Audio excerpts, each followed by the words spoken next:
Hello friends, this video on organic chemistry part 33 is brought to you by examfear.com. No more fear from exam. Let's study a new topic called hyperconjugation. It's a very critical topic. Please understand this. A lot of students get confused in this topic. First, understand why we study hyperconjugation. Same thing which we did for resonance. So chemists, when they observed theoretically the structure of ethane, the bond length of CC was 154 picometer.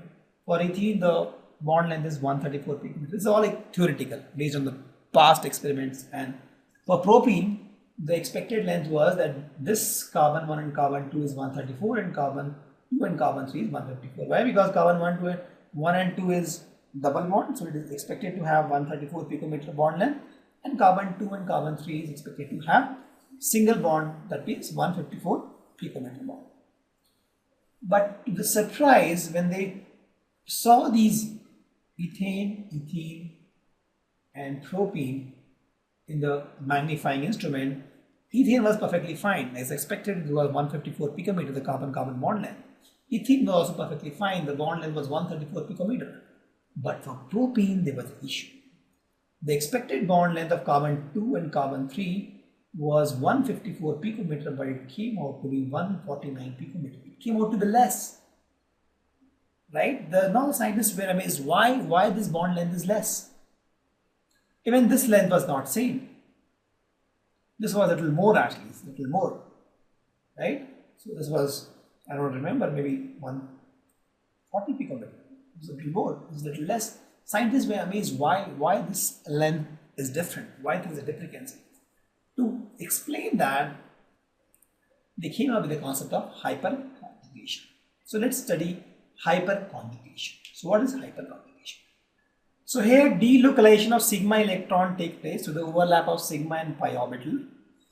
This is nothing but overlap of sigma bond with adjacent pi bond. So you want to understand this, let me explain you what is happening here is. So what happened here is this electron actually, right? There's a bond between these two, right? There's a pi bond, right? This breaks, and this electron jumps from here to here. This electron actually jumps from here to here. So this gets 2 electrons, it's a negative charge, right? And since it is a vacant now, what happens is this sigma bond, if you see this is a pi bond, this is a sigma bond, right? This sigma bond creates a bond with this carbon 1, carbon 2 and carbon 3. So carbon 1 and carbon 2, if you see this CH bond with the carbon 1, this breaks and this gets H plus, this goes off, and this forms a bond with this carbon. Because this electron has moved here, so this carbon 3 gets negative charge. This is an empty p orbital here.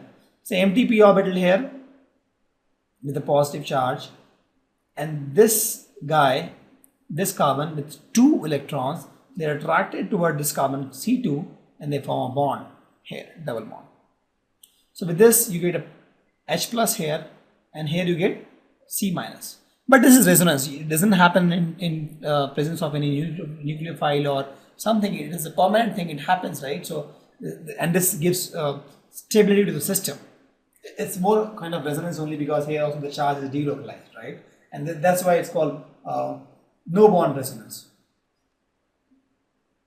Correct? So it's nothing but overlap of sigma bond with adjacent pi bond. There's a sigma bond here. This is an adjacent pi bond here, right? So sigma bond, adjacent pi bond, and it's overlap actually. Sigma bond with the adjacent pi bond.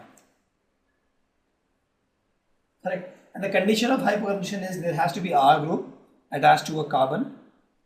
It can have a positive charge, it can have a free radical, or it can have a double bond. So let's see each of these actually. Let's see. This is my R group with a double bond. Correct? So in this case, what will happen is, if you see, this guy, this bond will break and it will come here. Correct? And this bond will also break actually. Correct? This will come here, this will come here. So what happens is this bond breaks, this gets a light here. This bond breaks, you get a positive charge here, H plus. So you get a double bond here actually. right? And there are 3 carbon, right? You get this double bond. This is 1, this is 2, and this is 3. We number it 1, 2, and 3. So between 1 and 2 you get double bond, right? When we talk about 2 and 3, so this third carbon got electrons, this third carbon got this lone pair of electrons in a negative charge. Rest, if you see, are my hand. This is what happens. So if you see here, this is one part and this is another part. Correct? So if you see, this is no bond with this is hydrogen H plus and this is my carbonyl ion. So what happens is this bond broke. This is my sigma bond.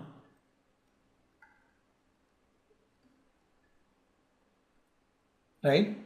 Sigma bond broke and this overlapped with pi bond. This became a pi bond actually, you see right here, right?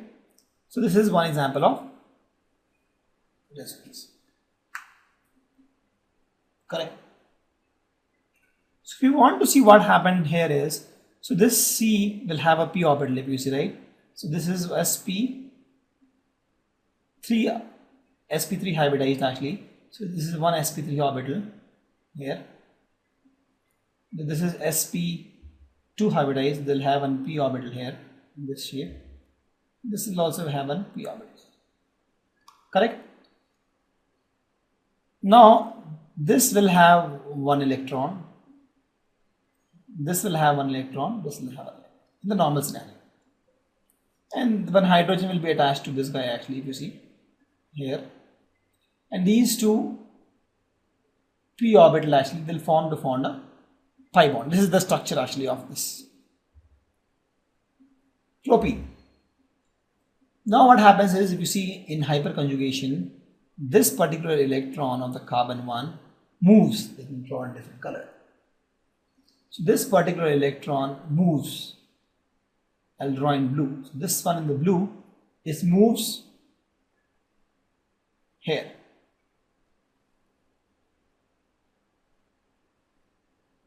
Correct. So it forms a bond with the there was a double bond between these two carbon 2 and 3, right? Now this orbital, this carbon 1, instead of forming bond with hydrogen, it tries to form bond with this. So this bond will break, right? Because this carbon 2 can have double bond either with this or this, only with one, right? So since this guy will form a bond, what will happen? This bond will break. This bond will break. So this is the overlap now, new overlap, double bond. And since it will have only one electron, it will get negative charge. So here this is what happens. This carbon 3 has only one extra electron in the p orbital and no one to combine. It gets a negative charge. And this carbon 1, carbon 2, they want to form bond, right? They get a double bond. And since this carbon 1 forms a bond with carbon 2, this hydrogen, right, is gone off. So hydrogen gets a positive charge. Correct? Hope you understand this. This is how it happens.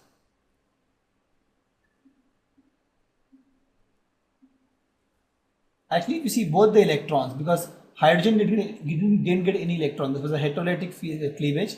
This got both the electrons, and both these electrons moved here, right? They formed a bond, and this electron which was there, it also moved here. Okay, this is a bond break, and this told, okay, you want carbon 1, carbon 2 told to carbon 3, you want both electron, take it. This carbon got these 2 electrons, right? And they form a bond. Since it has got 2 electrons, they got a negative charge. So carbon 3, since it has 2 electrons and nobody to bond with, it got a negative charge. Carbon 2 and carbon 1 are happy with the bond.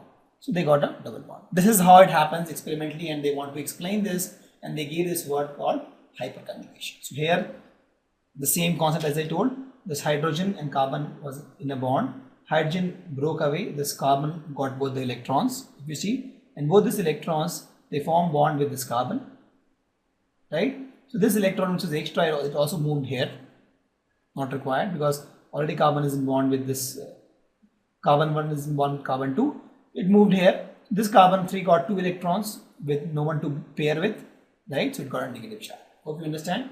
This bond broke, carbon got 2 electrons, this carbon 2 electrons formed a bond with carbon 2, right? Since carbon 1 and carbon 2 already formed bond, this carbon don't need electron, it will give electron to this carbon 3. So carbon 3 got 2 electrons with no one to bond, got negative charge, and that's how it happens. Correct. As I told, for condition to hyperconjugation to be RC, either plus, free radical, or double bond or triple bond. Actually, we'll see each of these scenarios. Double bond we have seen. Let's see the plus scenario and dot scenario. Now, this we have seen. Let's see plus and dot scenario. Let's see the plus scenario here. So in plus scenario, let me break this bond. So this bond breaks and it comes here. Correct? This bond breaks and it comes here. So what will happen in this case is, you'll get H plus here, and I have this guy. So you get double bond here, and you get H. This is also, if you see, hyperconjugation. Correct? So this guy broke, this bond broke, whatever two, this bond broke and carbon got 2 electrons out of that, hydrogen get nothing, hydrogen got a plus charge, carbon got 2 electrons, and carbon, this 2 electrons forms a bond with this guy, right? As I told, right? So this bond, there was a bond something like this, it broke, right? Broke. So this 2 electrons is now with carbon, hydrogen went away without electron, got a positive charge. These 2 electrons with a negative charge here, there's a positive charge, negative charge, and these 2 electrons, it forms a bond. So you got hyperconjugation like this. Same thing with free radical we can try. So here, since it's a free radical, it will go for a homolytic cleavage. Hydrogen will get one radical, this guy will get one radical, and these free radical, these 2 electrons will combine to form a double bond. So we will get something like this.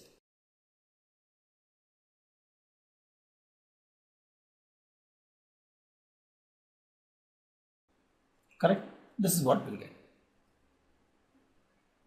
Let's see more examples of hyperconjugation. Let's see the triple bond one.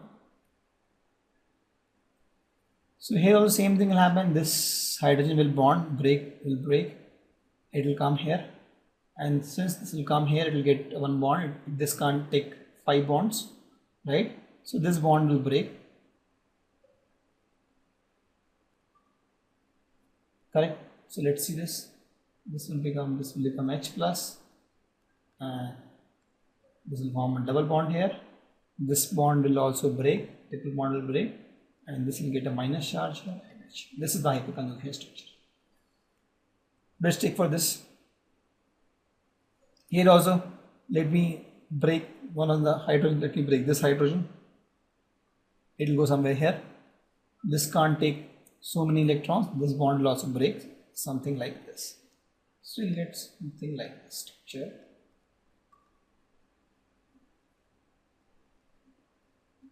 This and this is there, you'll get a minus charge here, right? And this will be the plus charge. And there will be double bond here because this bond moved here, right? So there was already a single bond, one bond moved here, double bond. This is the structure you will get. So these are the examples of hyperconjugation. Let's take some numericals on hyperconjugation.